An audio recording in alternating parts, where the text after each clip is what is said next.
સભામાં મારા વોર્ડ વિસ્તારમાં બીએસયુપીની બહુ મોટી આવાસ યોજના છે.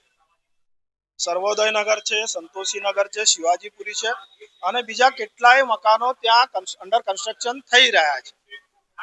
હવે ત્યાં મેં મારી પાસે એવો વિષય ત્યાંના સ્થાનિકો લઈને આવ્યા કે મનીષભાઈ કેટલાક ભાડુઆતો ગેરકાયદેસર રહે છે અને કોઈક વ્યક્તિ એમનું ત્રાહિત વ્યક્તિઓ ગેરકાયદેસર ભાડું ઉઘરાવે છે. એટલે મેં કમિશનરશ્રીને પત્ર લખ્યો છે અને સાથે સાથે આજે સભાનું માધ્યમ જે અમારા નગરસેવક માટેનું માધ્યમ છે કે અમારે જે વિષય મૂકવાનો હોય એ સભાના માધ્યમથી કમિશનર સુધી પહોંચાડવાનો હોય.